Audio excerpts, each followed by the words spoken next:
as if I'm a Barcelona player. You have to greet me with more respect than that. Okay, let me give you a Man City greeting. Hi, Tega! Oh my God, Nice one, Tega! nice one. Oh, For me, wow. I want to give you a Watford greeting. Yes, I know it's Tope Cole. I'll give Watford greeting. We're Please, not. we don't understand the position that Ayo, Yeah. what position does she take? One day she's Arsenal, the next day she's Manchester United. What? The next day she's a global fan. I am on the winning side. Wonderful. Yeah. Send us your messages, please, on WhatsApp 0809444091. And if you're wondering what the Watford is about, send it to Twitter as well at Smooth981FM. The hashtag is LockerRoom981. That's right. So we're also streaming live on YouTube. Yes. YouTube is Smooth 981 FM Lagos. You can also send your messages to the live chat option. We're having a great time on the show today, so please make sure you tune in. We also have Tope Cole with us here. Hi, Tokwe. The man Morning. Tope. Good morning. Okay. All right, let's start with Oshonaike. Qualification for Tokyo 2020 is a dream come true, according to her. Funke Oshonaike has described her historic 7th Olympics qualification in table tennis as a dream come true. Oshonaike, Ofyong Edem, Olajide Omotayo grabbed their tickets for the 2020 Tokyo Olympics weekend at the African singles and mixed doubles qualification tournament held in Tunisia. And the veteran ping ponger had this to say, quote, "I'm very excited to be the first female to be going to 7 Olympic Games. It wasn't an easy task, but I thank God for the achievements. I did it for Nigeria and African women." Well, and So yourself. she's going where again? And yourself, most importantly, she's going to Tokyo. Okay. Apparently, a marathon held this weekend in Tokyo. There are just no people watching from the stands. And I think they restricted it to. So there's still major events going on in Tokyo, which means that the Olympics may still stand. There has been no official cancellation or anything. And that marathon in Tokyo was part of the events that they're using to tell how it would be. But you can imagine an Olympic tournament events without people in the stands. It's just not right. Yeah. So it could happen. But Oshonaike has qualified for her 7th Olympic. Congratulations. It's not easy. You will know that it's not easy because Shego Toriola couldn't qualify, and Aruna Kodri also had to miss his qualification match due to injury. Aruna Kodri could still qualify based on ITTF ranking, but he didn't qualify this weekend. So you know it's not easy. I've heard some people come out and say, Oshonaike should allow the younger ones to come up. It wasn't a selection process. They did not hand it over to her because she was Funke Oshonaike. She won, she competed, and she qualified. So if the younger ones want to go, they should compete and qualify. Don't stop telling people when to retire. It's not your career. Mind your business. So, congratulations to her. Congratulations to Edem Effiong that also qualified. Congratulations to Omotayo. Let's see how you prepare for the Olympics proper, because that's a totally different kettle of fish. All right. Okay, we look forward to that kettle of fish. Deontay Wilder exercises right to trilogy fight with Tyson Fury on July 18. So former heavyweight world title holder Deontay Wilder has officially exercised his right to an immediate third fight with Tyson Fury. Top Rank chairman Bob Arum, Fury's co-promoter, told ESPN on Sunday that the plan was for the fight to take place on the 18th of July at the MGM Grand Garden Arena in Las Vegas, the same location that hosted the rematch on February 22. According to Arum, now we will sit down and go through all the details of the fight. He says that the task would fall largely to top-ranked President Todd Duboff and Bruce Binkle of Premier Boxing Champions. Yeah, it was much expected that he was going to activate his right to a third fight, especially after losing the second one and they drew the first one.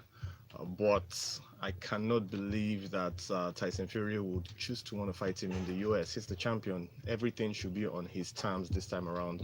And I would have thought he would, want to fight in the UK But of course, he's open to fighting Wilder anywhere. He has told him before that anywhere he fights him. In fact, last time he was saying Las Vegas is my home, and Wilder was like, "How can Las Vegas be your home?" Well, he proved it by beating him there. In fact, the crowd seemed more like a Fury crowd than a Wilder crowd right there in the US. So I'm sure the fight is going to be a very feisty one in July that they say they're going to fight. But we saw the video of Deontay Wilder last week, I think, where he was saying he's going to be back. You know, the bronze bomber, your king. I don't know who's king he's talking about. He's going to be back. It's We still can't not wait. melted, huh? Yeah, he's still melted. You Okay. know, trying to blame. Of course, he blamed his suit for his leg work.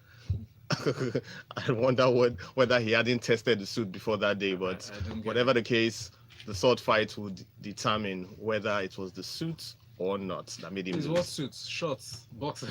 He had this He had costume. this big This costume. he looked like but- Voltron. So I mean, did he wear it during the fights? Is my question. No. He fought without it. So why He are you fought blaming without it. Yeah, the suit that you he went removed for before the fight practically 2 minutes just to walk from. The back room too. The suit was heavy, it took Was his heavy on his energy. legs, It was yeah. heavy on his body. So by the time the fight started, he has not recovered his energy. It's possible for all these things to happen. We just know in the third fight. What are you people saying? I don't understand. It's you that wore the body suit. He said the suit was heavy. Okay. You say it was light. Alright. Were you there? Let's remove this Swarovski studs then next time. Now, Real Madrid defeat Barcelona in Clasico. Real Madrid won the Clasico and might have saved their season as they ended their slump in the best way possible yesterday by beating Barcelona 2-0 and returning to the top of La Liga. Vinicius Junior's a deflected finish and a stoppage time goal from Mariano Diaz decided a frenzied contest at the Santiago Bernabeu, where Madrid were given life after a Champions League defeat by Manchester City had left them on the brink of crisis. Now, instead, an affirming victory sends them 1 point clear at the top of the table and shifts focus back to Quique Setien's Barcelona, who were outfought and at times outplayed if they had any chances to. Yeah, I think, look, before the match itself, there were two tales to this story. Real Madrid coming from a horrible week, having lost in the La Liga to Levante and then lost to Manchester City. They came into this game, Zidane said, okay, yes, we're in a vulnerable spot right now. We're going to try and see what we can do with the El Clasico. We know how important it is. It's not just 3 points, it also could be the season decider. You go over to Quique Setién, who says, this match is more important to Real Madrid than to Barcelona. Says who? What table are you looking at? What league are you calculating? Just two totally different approaches to the game. And then you look at both teams. At some point, you look at the Barcelona starting lineup. I said, not a bad starting lineup, but if these people do not deliver the result somehow, who do they have on the bench? It was one last minute. Sorry, it's not even last minute. It was one Last emergency signing, and a 17-year-old Ansu Fati who still needs a permission slip to play football at night. But you look at the Real Madrid bench, and you have Vasquez coming on. You have the Mariano that they spent good money on coming on. You have Luka Modric, former Ballon d'Or winner, coming on. And your guy, Jovic. Well, then he was not coming on. You know that there's a problem with. Yeah. Maybe he was. I don't know what he has done to Zizou, but that one was not coming on. So you had look at that bench, and there was depth and there was quality, which is not the same you can say for the Barcelona team. So both teams, in as much as both teams were struggling, one team took it more important than the other team. And at the end of the day, the team that took it more seriously eventually won. But Barcelona, for many minutes, especially in the first half, they had chances. They created chances. Lionel Messi, by himself and of himself, squandered 2 clear-cut chances. Lionel Messi of December would have scored those two chances, and he squandered them. One-on-one with Thibaut Courtois, he couldn't beat him. Griezmann had his own chance. He did not score. So they created the chances, but you could see that Real Madrid, of the two, was sharper. I think that's the word. Even with the passes, they're a bit more direct. They're a bit more clear-cut on what they were going to do. Very focused and very sharp. So at the end of the day, it's how important they took the race that it came out to be the winner. So Real Madrid are at top of the league, but what is good for them is that if they are not as inconsistent as they've been before, if somehow it comes down to a tied league at the end of the season, they know that they are guaranteed winners, because on head-to-head, they've done their job. At the Bernabeu, they won the El Clasico. Barcelona cannot say the same for the El Clasico that held at Camp Nou. So, I mean, this is not to say that at the end of the day, if Barcelona goes on to win more games, they will not win the league. But this was a battle that could be the decider, and Barcelona didn't treat it as such. By the way, it's Zidane's first El Clasico win. Hey. 7 attempts. But in fact, let me tell you how the kind of history that Kike Sensei broke. Barcelona has not played an El Clasico at the Bernabeu since 2006 without scoring. 2006. Was Ansu Fati won in 2006? But I mean, it's such a long time you just wake up in the morning and just be breaking unnecessary records. Dead records. Yeah. All right, so Just Bian like says, hey Valolo, welcome back. Hi, Ben. Well, Ayo, what's up? I shout out to Tega and Mr. Cole. Well done, guys. Thank you. By the way, Val is back from being married, so he's a newly married man. Back from being married. Oh, What do you mean still back married. from? Okay. I'm back from the moon is From what she the meant. moon. Chris says, I hope Wilder's second rematch won't end in tears. Ayo, which one the winning side? Yeah, better just hold your Arsenal and remain with them. Congratulations, Valolo. Welcome back. And then we have from Sele. Celeste says, will Wilder be fully recovered by that time? I wonder too. So that beating her. And then MI from Makoka says, funny thing, last night I watched my first El Clasico since Oro left Madrid. At least we can confirm that Messi is a magician. He successfully pulled a disappearance trick yesterday. By the way, Ronaldo was actually in the stadium. Yes, I saw He him. gingered them kind of. Someone said Ronaldo God, at the stop that. Bernabeu That's to what they lobby- say. Will you people stop that angle? to lobby Florentino Perez because he wants to win Ballon d'Or. My chest, I am in severe pain. Chinwe Nancy says, in as much as we missed CR7 yesterday's El Clasico, we didn't miss his goal celebration. Vinicius Jr. celebrated like Ronaldo. I'm sure CR7 had a pep talk with him in the dressing room. That was a massive result for Madrid. All right. I can't stand this angle where Cristiano Ronaldo becomes the Yeah, keeper. It's not a coincidence. No, the keeper. It's a coincidence. It's a clear They coincidence. haven't. There was coronavirus in Italy. He came to Spain. End of discussion. People should stop it, because They every haven't got a time result. every time they make it all about Cristiano Ronaldo. He came to the locker room at halftime and told us that we are going to score a goal in the 71st minute. Shut up! That's how the other time they said he was the one that coached the team for Portugal to win the Euro League. I'm just there looking at the manager of Portugal, like, guy, can't you speak? Him. Whatever he does. No, they just want to push agenda. Ballon d'Or is Ballon d'Or. Stop pushing We have agenda. to take a break now. We'll be back on the other side of the locker room at 981. Stay with us. Remember to keep your messages coming into the number. WhatsApp number is 0809 444 0981. And your turn to smooth. This is the banter story of the day. Okay, so you're coming back with banter. Yeah. But you, So don't forget, you read the rules, even if it's not written there. Sorry. So, Val, am I doing the next one? Are you doing the next one? No. Sniffing. What did you say? Don't sniff. I want my sandwich between two Oga, sniffers. wait, Oga, I've been sniffing since you came to this place. I've been sniffing. I'm telling you. I have Okay, said and this the normally. next story, Virgil van Dijk. So read the rules, so don't forget. I didn't put it there, but read it. Agenda. He came to give us pep talk. He told me how to coil the ball. You should get out of here without your nonsense. Coca-Cola, take hold your side. Make you get fresh to Banter Better. Banter Better with Coca-Cola, the official soft drink partner of the English Premier League. Studio mics are up. Studio's on.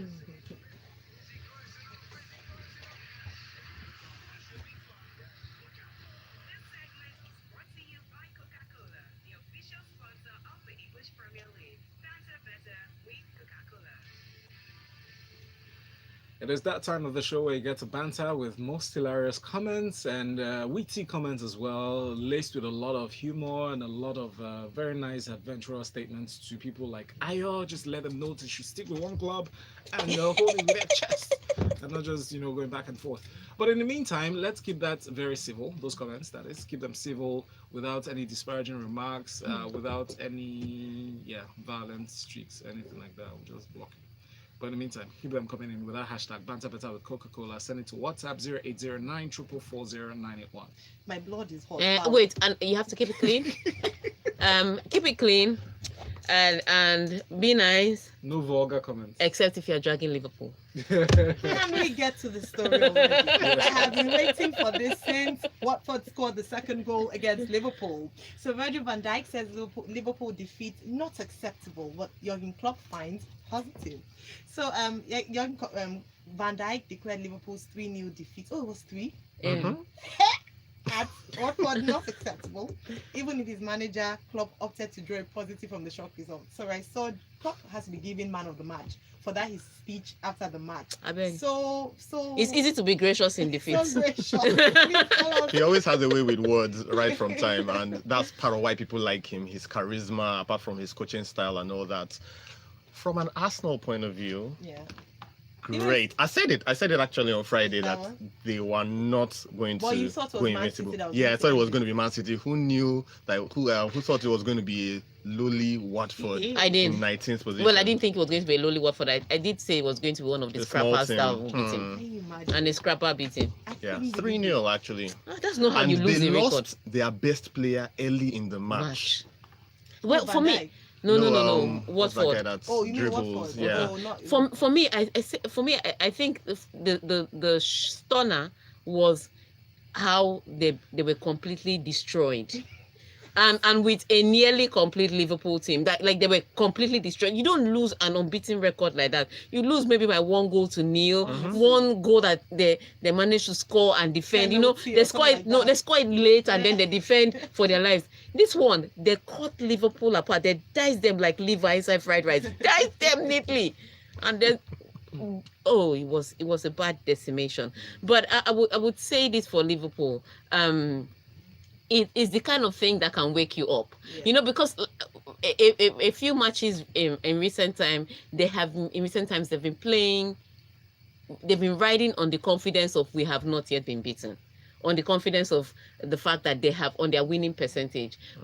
It hasn't necessarily been about how exquisite or excellent their football has been. Yeah. West Ham came close, Atletico Madrid did pull one over them, but they have been grinding out results even in some games where you think that they just simply run away with it. So this was coming. There was a build up. Yeah. I think it was the manner in which they've lost that is more shocking than the fact that they lost to me. Yes. Yeah, but because 3-0 was a good one. Sal almost got a hat trick. The way that Watford played Liverpool, they completely outclassed them. So I think it is more the performance than the result itself that was shocking. But Liverpool will recover. I pity their next Liverpool opponent. fans even who are trying to give excuses, blaming Dejan Lovren, for example, because Jurgen Klopp could have chosen to use Joel Matip, but opted for the World Cup's finalist Dejan Lovren, and he kind of was suspect in the defense, but Van Dijk also was very suspect. Of course, they were going to always look for excuses to justify their loss, but take nothing away. And Arsenal tweeted at the end of the match, saw and I thought it was clever. that particular tweet had more retweets than Liverpool itself and the entire match. Do you know it's so funny how two teams are playing, yet one team is taking the glory? Do you know it was as if Arsenal was a threesome? Arsenal, Liverpool, and Watford. Yes, Arsenal was. So Pelumi says on Twitter, information getting to me now says that VAR was having issues at Vicarage Road and was not functioning in yesterday's match. Me? No wonder. We have loads of banter, but we'll try to get in as many as possible. So we have from hashtag banter better with Coca-Cola. Ford says, I was told that someone's liver was pulled during the weekend game at Vicarage Road. For heaven's sake, what? What Ford? What Ford? Love it, I love it. Well Thank done. you. Remember to put your hashtag better with Coca-Cola. All right, this one just came in here. It's such a long message, Elisha. Thank you very much. What's your name here? Promise from Elisha. Angie from Lekki says, morning, guys. I do not know a lot about football. Okay, you're taking this. It's a hashtag banter better with Coca-Cola. Chai, I hope 3-0. I've become so numb. And Mario from Satellite Town said, so because Watford gave Liverpool Sarewagba. Kondo, and that's now we're celebrating like they won the Honestly, EPL. Now I understand why Ayo was very I'm so excited. Hashtag banter better. We don't need any more calls. This is enough for us. And Emeka Nelum says, just realized Arsenal will play Watford on the 17th of May at the Emirates. I do not care if our top four is on the line or give them a guard of honor plus 3 points. Only bragging rights can't be taken away from us like that. Secondly, is there any week we don't talk about controversial VAR decisions in the Premier League? Other countries have VAR, but we don't hear of this kind of issues with their leagues. Hashtag banter better with Coca-Cola. Let's visit Pep Guardiola as he labels Manchester City's third consecutive Carabao Cup win invincible or incredible. Well, he said that he's praising Manchester City's awesome performance against Aston Villa, which saw his side lift the Carabao Cup for the third year in succession with a 2-1 victory on Sunday. Guys. Yeah, they did pretty well. I mean, they started the match like a house on fire. Aston Villa rattled them a little bit. A lot of people would have thought, especially how early the first 3 goals came, that we were going to see more goals, but it didn't turn out to be. It was not a one-way traffic for Manchester City. Aston Villa really did give them a fight, but Pep Guardiola's team just proved too good for Aston Villa, and that's back-to-back wins in the Carabao Cup for them. That's actually 5 Carabao Cups in the last decade for Manchester City alone, making it Pep Guardiola's 8th title. So splendid for the citizens. At least one bright spot for them this season. The Premier League is really gone. Yeah. The UEFA Champions League is not assured, but at least they have one trophy. They have one trophy. I'm grateful. And they're still in the FA Cup. And they're still in the FA Cup. Well done. So we have this one from Micah, all the way from Ogun State. Says, someone said it was Atletico that disflowered Liverpool. Hashtag banter better with Coca-Cola. You. Napoli Keep it actually clean. first Keep it did. clean. Keep it clean. Oh, Chara says Barca outclassed and outmaneuvered. 2-0 doesn't do justice to the total domination. Are they missing already? Banter, hashtag banter better with Coca-Cola. That's banter. That's a nice banter. Ayok says Liverpool just lost because of the weight of their jersey. I love it. And Chimwe Nancy says hashtag banter better with Coca-Cola. At Liverpool, they will forever remember that night in Istanbul, sorry. At Manchester United, it's that night in Barcelona. For Chelsea, it's all about that night in Munich. But for Arsenal, they will cherish that night. Watford beat Liverpool. Yes, at least they have something. Chimwe and Nancy. Man United boss Solskjaer, De Gea is the world's best despite mistake.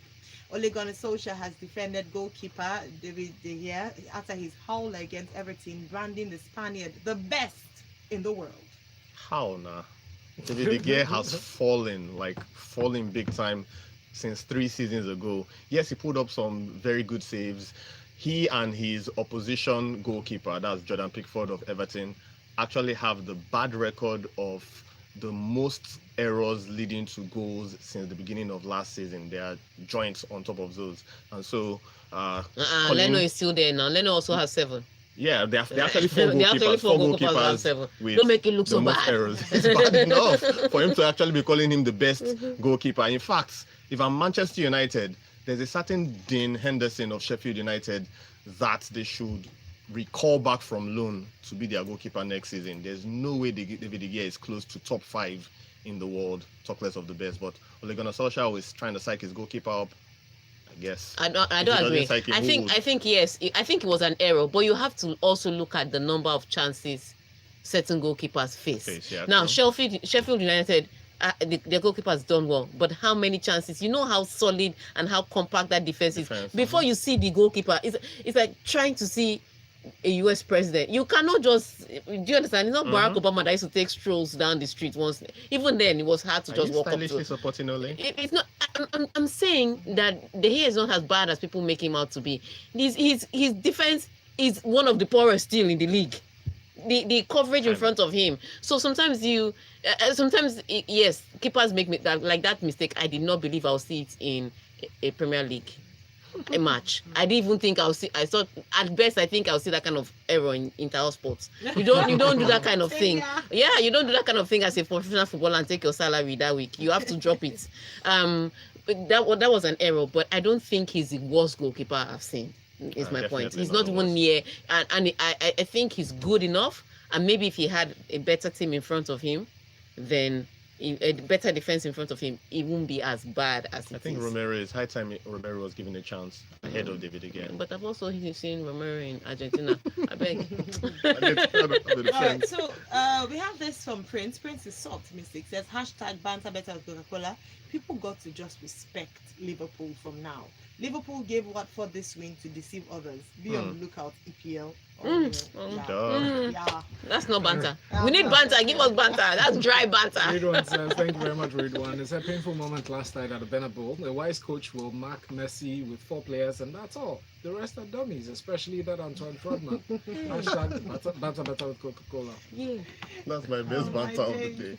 And then we have this from Big T, hashtag banter better with Coca-Cola. Pool lost its liver at the hands of Watford.